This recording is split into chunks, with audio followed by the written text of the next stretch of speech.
하겠습니다. 레위기 14장 1절부터 20절까지의 말씀, 저와 여러분이 한 절씩 교독하도록 하겠습니다. 1절 말씀 먼저 있습니다. 여호와께서 모세에게 말씀하여 이르시되 나병 환자가 정결하게 되는 날의 규례는 이러하니 곧 그 사람을 제사장에게로 데려갈 것이요 제사장은 진영에서 나가 진찰할지니 그 환자에게 있던 나병 환부가 나았으면 제사장은 그 정결함을 받을 자를 위하여 명령하여 살아있는 정결한 새 2마리와 백향목과 홍색 실과 우슬초를 가져오게 하고, 제사장은 또 명령하여 그 새 하나는 흐르는 물 위 질그릇 안에서 잡게 하고, 다른 새는 산채로 가져다가 백향목과 홍색 실과 우슬초와 함께 가져다가 흐르는 물 위에서 잡은 새의 피를 찍어 나병에서 정결함을 받은 자에게 7번 뿌려 정하다 하고, 그 살아있는 새는 들에 놓을지며 정결함을 받는 자는 그의 옷을 빨고 모든 털을 밀고 물로 몸을 씻을 것이라. 그리하면 정하리니 그 후에 진영에 들어올 것이나 자기 장막 밖에 이래를 머물 것이요 7째 날에 그 모든 털을 밀되 머리털과 수염과 눈썹을 다 밀고 그의 옷을 빨고 몸을 물에 씻을 것이라. 그리하면 정하리라. 8째 날에 그는 흠없는 어린 순양 2마리와 1년 된 흠없는 어린 암양 1마리와 또 고운 가루 10분의 3 에바에 기름 섞은 소재물과 기름 한 녹을 취할 것이요 정결하게 하는 제사장은 정결함을 받을 자와 그 물건들을 회막문 여호와 앞에 두고 어린 순양 1마리를 가져다가 기름 한 녹과 아울러 속건제로 드리되 여호와 앞에 흔들어 요제를 삼고, 그 어린 순양은 거룩한 장소 곧 속죄제의 번제물을 잡는 곳에서 잡을 것이며 속건제물은 속죄제물과 마찬가지로 제사장에게 돌릴지니 이는 지극히 거룩한 것이니라. 제사장은 그 속건제물의 피를 취하여 정결함을 받을 자의 오른쪽 귓뿌리와 오른쪽 엄지손가락과 오른쪽 엄지발가락에 바를 것이요 제사장은 또 그 한 녹의 기름을 취하여 자기 왼쪽 손바닥에 따르고 오른쪽 손가락으로 왼쪽 손에 기름을 찍어 그 손가락으로 그것을 여호와 앞에 7번 뿌릴 것이다. 손에 남은 기름은 제사장이 정결함을 받을 자의 오른쪽 귓뿌리와 오른쪽 엄지손가락과 오른쪽 엄지발가락 곧 속건제물의 피 위에 바를 것이며, 아직도 그 손에 남은 기름은 제사장이 그 정결함을 받은 자의 머리에 바르고, 또 제사장은 속죄제를 드려 그 부정함으로 말미암아 정결함을 받을 자를 위하여 속죄하고 그 후에 번제물을 잡을 것이요 제사장은 그 번제와 소제를 제단에 드려 그를 위하여 속죄할 것이라. 그리하면 그가 정결하리라. 아멘. 오늘 말씀 제목을요, 정결하게 되는 날 해야 할 일이라는 말씀 제목으로 함께 나누고자 합니다.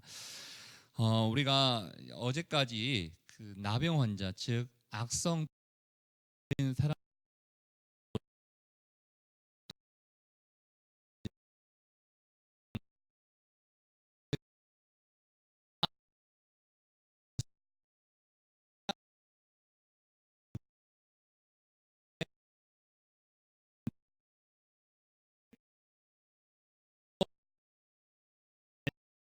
라고 되어 있습니다. 어떻게 보면 지금 이 건강 문제에 대해서 얘기하고 있는 것입니다. 그러나 하나님께서 직접 이 건강 문제에 대해서도 이야기를 하고 있다는 것입니다.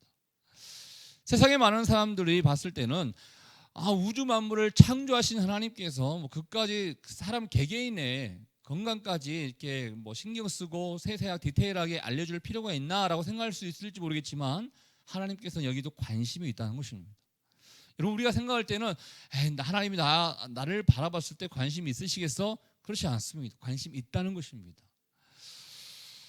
건강에도 관심이 있으신 하나님께서 이 율법으로 말미암아 너희들이 건강이 회복되었을 때도 이러한 절차를 통해서 완전한 구원이 너에게 임했으면 좋겠다라는 마음을 가지고 여호와께서 직접 모세에게 이 말씀을 하고 있다라는 것입니다. 그래서 이제 본격적으로 2절 보면 정결하게 되는 날의 규례는 이러하니라고 하면서 이제 정결하게 나병 환자가 나았을 때 어떠한 절차를 밟아야 되는지를 우리에게 소개해 주고 있습니다.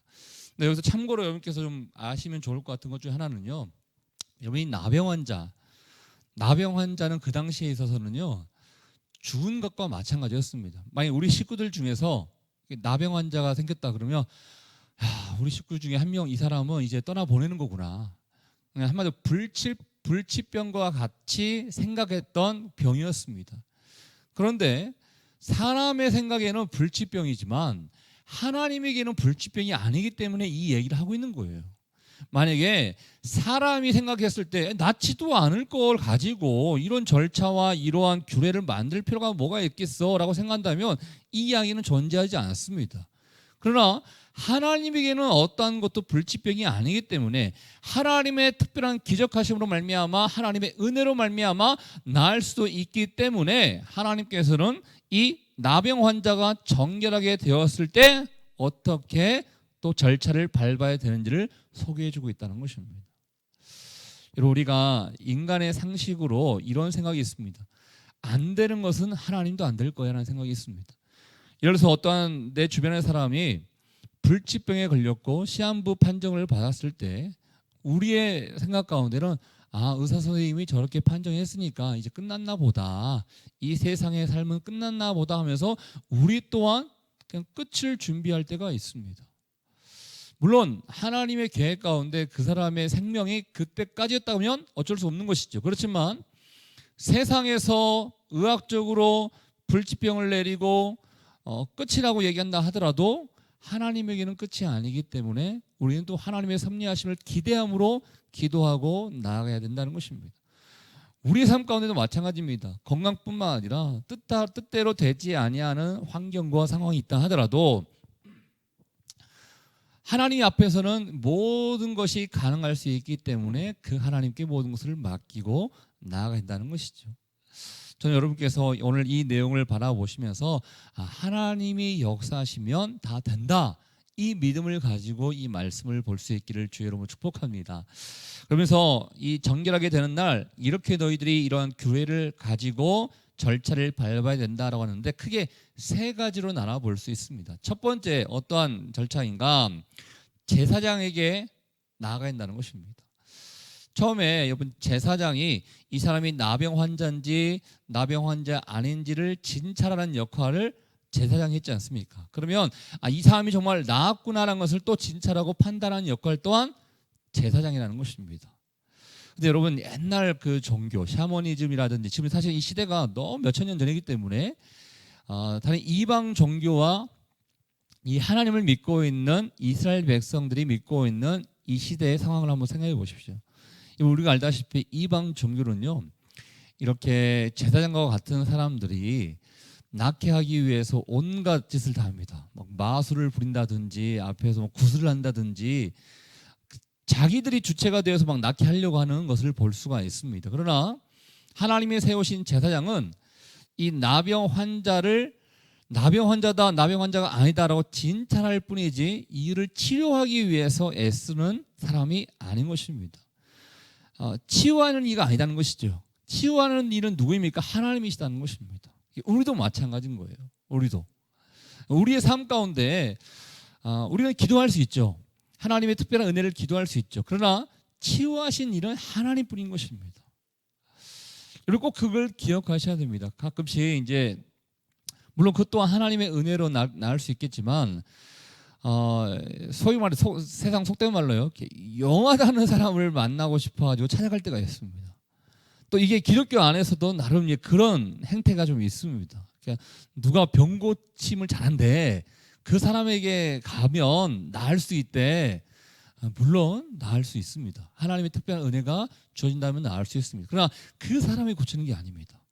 그 사람이 영하기 때문에 고치는 게 아니고요, 하나님께서 그 사람을 사용하셔서 고치는 거예요. 근데 이게 잘못해서 변질되다 보면 마치 영한 무당이 있다는 것처럼 어떠한 사람이 영하대 이런 생각으로 그 사람 찾아가면 나을 수 있을 것 같아, 이 잘못된 신앙을 가지고 나갈 때가 있음을 보게 됩니다.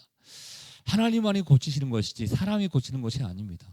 마찬가지로 오늘 여기 있는 것처럼 제사장이 진영에서 나가 진찰해서 그 환자에게, 나병 환자가 만약에 나았다 그러면 나았음을 선포한다라는 것을 우리에게 알려주고 있습니다.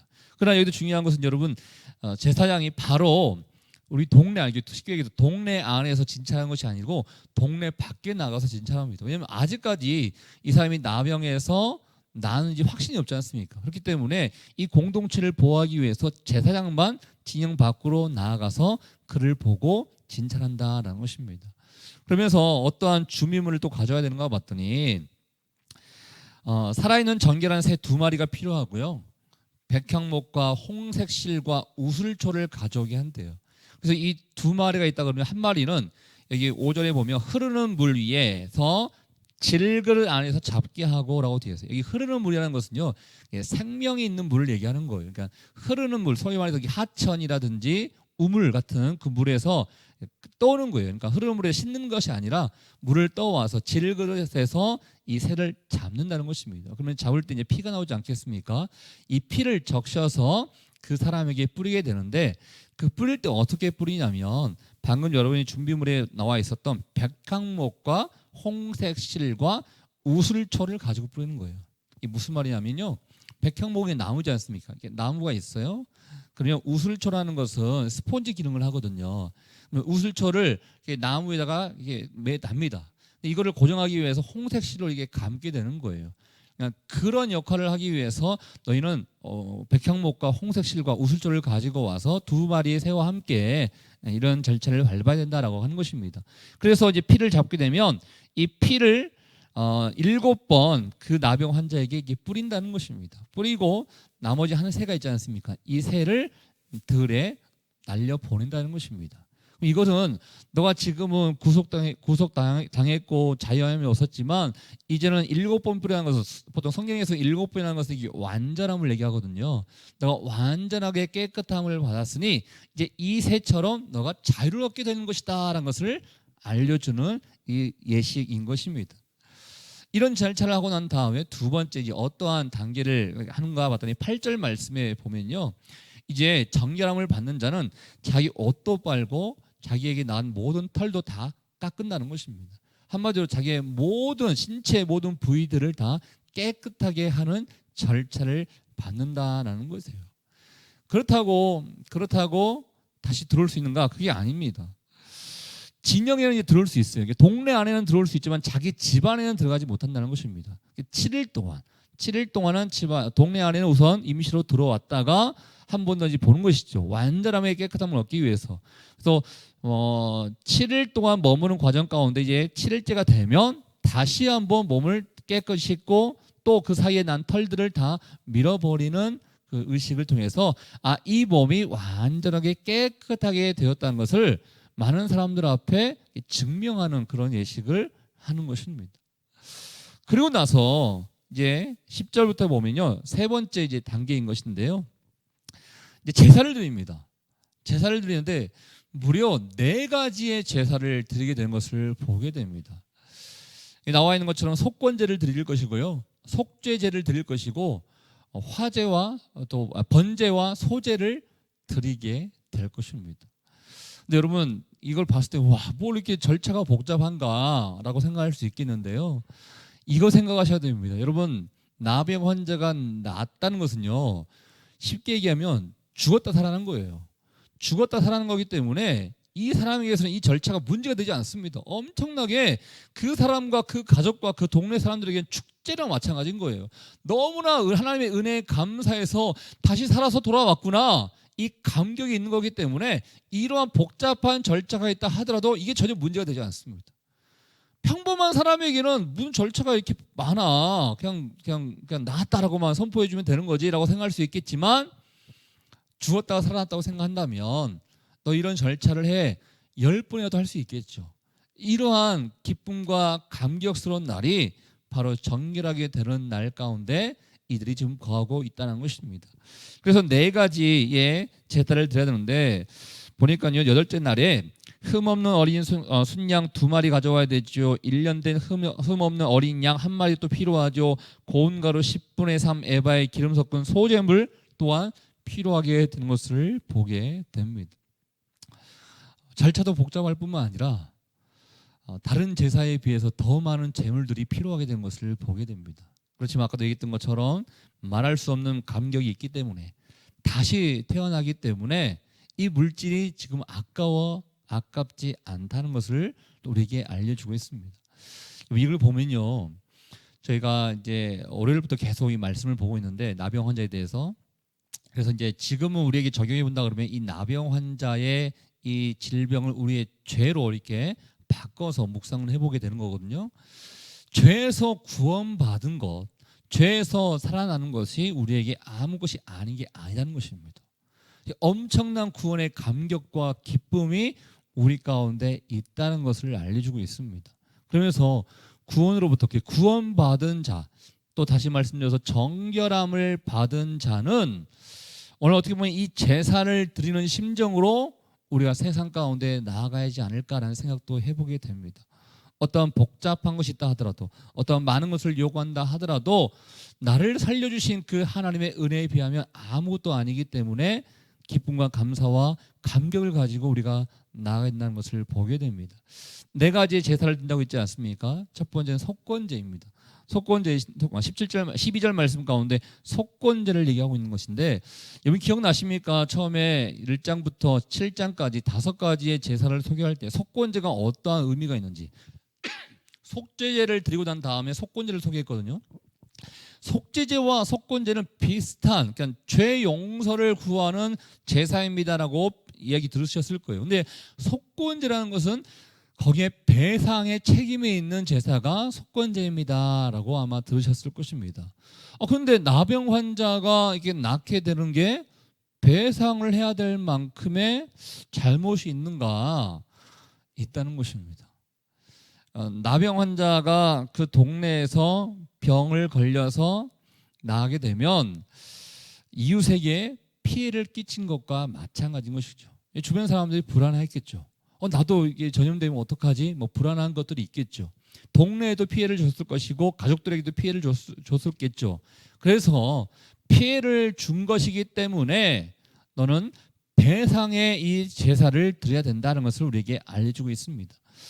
사실 예전에 그 성경 말씀을 이렇게 보다 보면 그 출애굽 시대에 보면 미리암이 나병에 걸려가지고요, 이스라엘 전체가 행진하지 못했던 그 이야기를 우리에게 들려줬거든요. 마찬가지입니다. 나병 환자가 그 동네에 있다 그런 것은 심각한 문제가 될 수 있기 때문에 주변 사람들에게도 피해를 줬다는 것입니다. 그래서 속건 제사를 통해서 먼저 나아가야 된다는 것을 우리에게 소개해주고 있습니다. 그러면서 어떠한 절차를 밟아야 되냐고 봤더니 속건 제물의 피를 취해주고요, 오른쪽 귓불이, 그다음에 제가 14절 말씀 보고 있습니다. 오른쪽 엄지손가락, 오른쪽 엄지 발가락에 발라야 된대요. 이 무엇을 얘기합니까? 신체의 어떻게 보면 가장자리죠. 그러니까 끝부분이죠. 끝부분을 얘기하고 있는데, 한마디로 우리의 몸이 다 새로운 신분으로 바뀌게 되었다는 것을 상징적으로 지금 표현하고 있는 것입니다. 쉽게 얘기해서요, 피는 깨끗함을 의미하고 있지 않습니까? 귓볼에 바르고 손가락에 바르고 또 발가락에 바르므로 말미암아 신체 모든 부위가 깨끗하게 정결되었음을 지금 이야기하고 있습니다. 근데 그것으로만 끝나는 것이 아니라, 피만 바른 것이 아니라 또 밑에 보면 기름을 또 마찬가지로 그 부위에 바른대요. 여러분, 기름은 어떠한 상징이 있냐면요, 여호와의 능력과 임재를 상징합니다. 그러니까 다시 피를 바른 그 부위에 기름을 바른다는 것은 깨끗하게 된 너의 몸이 여호와의 임재와 능력으로 말미암아 다시 한번 새롭게 될 것이다 라는 것을 얘기하는 것입니다.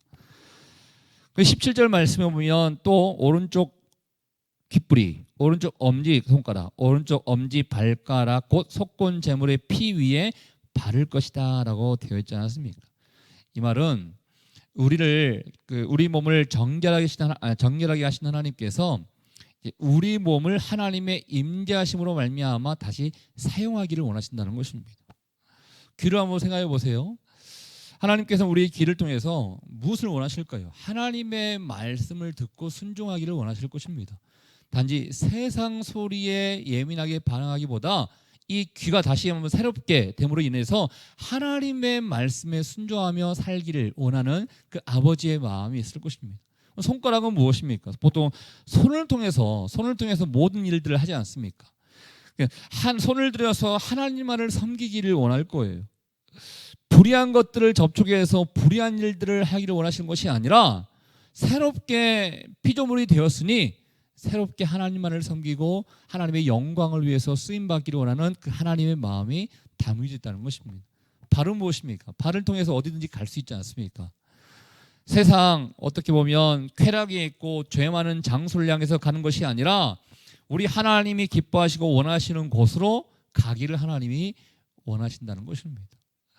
속건 제사를 통해서 하나님이 이거를 그 백성에게 알려주고 있는 것입니다. 다시 한번 너의 신체가 회복되었으니 너의 신체가 이제는 죄 가운데 거하는 것이 아니라 나의 영광 가운데 거하기를 원하노라, 이거를 알려주고 있는 것입니다. 이 속건 제물을 드리고 난 이후에 19절에 보면요, 이제 속죄제를 또 드리게 되는 것을 보게 됩니다. 속죄제는 아까 얘기했던 것처럼 죄 용서를 구하는 거지 않습니까? 사실은 그 당시에 이 나병 환자라는 것은 그 사람이 죄를 졌기 때문에 하나님이 벌 주신 거 아니냐, 이렇게 판단했거든요. 그렇기 때문에 너의 죄를 다시 한번 용서받기 위해서 속죄제를 드려야 된다. 하나님의 용서가 필요하기 때문에 속죄제를 드려야 된다라는 것을 알려주고 있는 것입니다. 그리고 20절에 보면요, 이제 그 번제와 소제를 또 드려야 된다는 것을 우리에게 보여주고 있습니다. 속건제와 속죄제는요, 어떻게 보면 과거를 청산하기 위해서 드리는 제사인 거예요. 그런데 여기에 번제와 소제라는 것은 이 제사의 특징은요, 감사가 있고요, 헌신이 있는 거예요. 그러니까 다시 새롭게 됐지 않습니까? 그러면 속죄제와 속건제를 통해서 나의 모든 죄악들을 다 청산합니다 라고 제사를 드렸다면, 번제와 소제를 통해서 다시 한번 하나님의 은혜에 감사해서 내가 헌신하고 새롭게 봉사할 것입니다 라는 것을 다짐하는 제사가 이 제사였다는 것입니다. 자, 그렇다면 여기서 이제 우리에게 한번 적용해 보도록 하겠습니다. 우리는 나병, 악성 그 피부병에 걸리지 않았지만 아까도 이걸 비유를 죄로 비유했습니다. 죄 용서함을 받은 자가 해야 할 일이 무엇이겠습니까? 우리는 죄를 지었을 때 교회 와가지고요, 하나님 또 내가 또 죄를 지은 것 같아요. 죄 용서해 주세요. 죄 용서해 주세요. 잘못했어요. 이걸로 끝납니다. 이걸로 끝나는데 오늘 말씀을 통해서 죄 용서를 받은 후에 우리가 해야 할 일이 무엇인가를 한번 생각해 보라는 것입니다. 혹시나 나의 죄로 말미암아 주변 사람들 또한 피해를 받지 않았는지, 나의 죄로 말미암아 하나님이 원하시는 그 뜻은 무엇인지, 죄 용서를 받은 그 기쁨과 감격이 있다면 더 나아가서 하나님의 나라와 의를 위해서 무슨 일을 해야 되는 것입니다. 하나님, 내가 죄 용서를 받으니 이 은혜에 감격하니 하나님이 기쁨이 되는 삶을 살겠습니다라는 결단까지 나아가는 게 어떻게 보면 죄 용서함을 받은 자의 태도인 것입니다. 근데 우리는 이 죄 용서함에 대해서 너무나 쉽게 가볍게 생각할 때가 많다는 것입니다. 하나님 용서해 주세요, 회개 기도했으면 끝, 이게 아니다는 것입니다. 오늘 말씀을 통해 더 나아가야 됩니다. 혹시나 내가 다른 사람에게 피해 줬다면 그 사람들을 위해서 내가 어떠한 또 봉사를 해야 하지 않겠는가? 내가 정말 하나님의 죄 용서함을 받은 그 기쁨과 감격이 있다면 더 나아가서 하나님의 나라와 의를 위해서 헌신하며 더욱더 주님의 기쁨이 되는 삶을 살아야 하지 않겠는가? 이러한 각오까지 나아가기를 우리 주님이 원하신다는 것입니다. 생각해 보십시오. 하나님이 죽을 수밖에 없는 우리 한 사람 한 사람을 이렇게 선택해 주셔서 구원해 주셨어요. 그러면 하나님이 내 이제 너 구원할게, 너 용서할게, 너 죄 다 씻었어 라고 하면서 하나님이 기대하는 게 뭘까요? 기대하는 게 너 나 때문에 내가 너를 죄 용서했으니까 나한테 돈 좀 많이 가져와, 나한테 선물 좀 많이 줘, 이거 원하실까요? 그렇지 않습니다. 하나님의 관심이 있는, 하나님의 관심, 보통 이런 거잖아요. 저도 마찬가지, 저도 가끔 선물을 받을 때 보면 제가 선물을 받는 것보다 저의 자식들이 뭐 필요한 것들을 받으면 더 기분이 좋더라고요. 하나님 입장에서 구원을 베푸신 하나님께서 언제 더 기분이 좋겠는가? 하나님의 관심 있는 모든 사람들, 하나님의 관심 있는 이 모든 세상을 위해서 헌신하고 내가 그를 위해, 하나님의 나를 위해서 살겠습니다라고 마음을 들인 자를 하나님이 원하시지 않겠습니까? 그래서 구원받은 우리가 매 순간순간마다 해야 할 것은 먼저는 구원의 기쁨과 감격을 가져야겠지만 이것으로만 끝나는 것이나 더 나아가서 하나님의 나라와 의를 위해서 어떻게 살아가야 될까? 이 또한 고민하며 살아가기를 하나님이 원하고 계신다는 것입니다. 사랑하는 여러분, 오늘 죄 용서를 받은 자, 즉 정결하게 되는 날 해야 할 일이라는 제목을 가지고 우리가 말씀을 보게 되었는데, 이 말씀 속에 담겨져 있는 그 하나님의 그 마음을 우리가 다시 한번 생각해 보면서 늘 기쁨과 감격 가운데 살는 것도 중요하지만 더 나아가서 무엇을 위해서 내가 살아가야 되는지를 생각하며 결단할 수 있는 저와 여러분들 수 있기를 주의 이름으로 축복합니다. 같이 한번 기도하도록 하겠습니다. 이 시간에 기도할 때 먼저는 하나님께서는 이 나병 환자가 낫게 되는 날에 대한 규례를 우리에게 또 설명해 주고 계십니다. 하나님 앞에서는 불가능한 일이 없다는 것을 우리에게 알려주고 있는 것이죠. 우리도 마찬가지입니다. 세상 그 어떤 것도 우리를 구원할 수 없습니다. 그러나 하나님께서 역사하셔서 예수 그리스도로 말미암아 구원이라는 놀라운 축복이 우리 가운데 임하게 된 것이지요. 구원받은 자는 늘 생각해야 될 것이 이 기쁨과 감격과 감사 가운데 살아가는 것입니다. 하나님, 내 안에 이 감격이 또 이 감사가 이 기쁨이 소멸되지 않도록 늘 주의 은혜 안에 거할 수 있도록 주님 인도하여 주시옵소서. 더 나아가서 이 감격이 있는 자는 하나님의 나라를 위해서 내가 어떠한 삶을 살까 또 고민하게 될 줄 믿습니다. 주님이 기뻐하시는 그런 삶이 무엇인지를 또 분별하며 살아갈 수 있는 진정한 구원받은 자가 될 수 있기를 원하오니 우리 안에 하나님의 마음 또한 부어주시고 인도하여 주시옵소서. 함께 여러분 자신을 위해서 또 오늘 말씀 가운데 함께 하시는 그 하나님의 마음을 위해서 기도하며 나가도록 하겠습니다. 하나님 아버지, 오늘도 감사합니다. 정결하게 되는 날 어떠한 또 삶을 살아가고 어떠한 절차를 밟아야 되는지를 우리에게 말씀해 주셔서 주님 감사합니다. 거룩하신 하나님 아버지, 정결함을 받았으면 그 안에 진정한 기쁨과 감격이 있어 하나님이 원하시는 대로 제물을 드리고 하나님이 원하시는 대로 이 제사를 드리며 하나님이 원하시는 대로 헌신의 그 과정 가운데 나아가는 모습을 우리에게 소개해 주고 있습니다. 하나님, 우리 안에 이 기쁨과 감격이 소멸되지 않기를 원합니다. 늘 간직한 자에게 도와주시고 이 간직하는 과정 가운데 하나님이 원하시는 삶이 무엇인지를 분별하며 살아갈 수 있는 하나님의 사람들 될 수 있도록 하나님 인도하여 주시옵소서. 주님께서 우리의 모든 인생을 알고 계십니다. 우리의 모든 형편을 알고 계십니다. 오늘도 가는 발걸음을 주님 축복해 주시고 하나님의 영광 안에 가는 인생 될 수 있도록 주님 축복하여 주시옵소서. 주님만을 바라봅니다. 주님만을 의지합니다. 주여 감사합니다. 사랑과 은혜가 충만하신 하나님 아버지, 오늘 나병 환자가 다시 한번 살아났을 때, 회복되었을 때 어떠한 과정과 어떠한 절차와 어떠한 교례가 필요한지를 우리에게 소개해 주셨습니다. 하나님, 이 내용을 바라보면서 우리에게 적용합니다. 구원받은 자가 이 세상 가운데 어떻게 살아가야 되는지를 다시 한번 생각하게 하심에 주님 감사합니다. 먼저는 기쁨과 감사와 감격이 소멸되지 않기를 원합니다. 하나님, 죽을 수밖에 없는 죄인이었는데 하나님이 살려주셨으니 이 기쁨 감격 늘 유지하며 살아가는 하나님의 사람들 될 수 있도록 인도하여 주시옵소서. 이 기쁨과 감사와 감격을 가진 자가 하나님의 나라와 의를 위해서 어떻게 살아갈 수 있을까, 이 고민하며 살게 될 줄 믿습니다. 하나님이 우리에게 원하시는 하나님의 나라, 하나님의 의를 위해서 우리 또한 헌신하며 수고하는 그런 삶이 될 수 있도록 주님 인도하여 주시옵소서. 또 우리가 또 오늘 하루의 삶을 또 살아가기를 원합니다. 우리의 발걸음을 주님 인도해 주시고 우리의 오늘 모든 삶 가운데 하나님의 기쁨이요 영광이 될 수 있기를 원하오니 승리의 삶 살 수 있도록 인도하여 주시옵소서. 함께 하신 주님께 감사와 영광을 돌려드리오며 지금 이 시간 우리 인생의 길과 진리와 생명 되시는 예수 그리스도의 은혜와 하나님 아버지의 그 크신 사랑하심과 성령의 교통 위로 충만하심이 구원받은 자로서 합당한 삶을 살기를 원하는 주의 백성들 한 사람 한 사람 머리 위에 우리의 가정과 일터와 사람 살리는 교회 위에 이제부터 영원토록 함께하기를 간절히 축원하옵나이다. 아멘.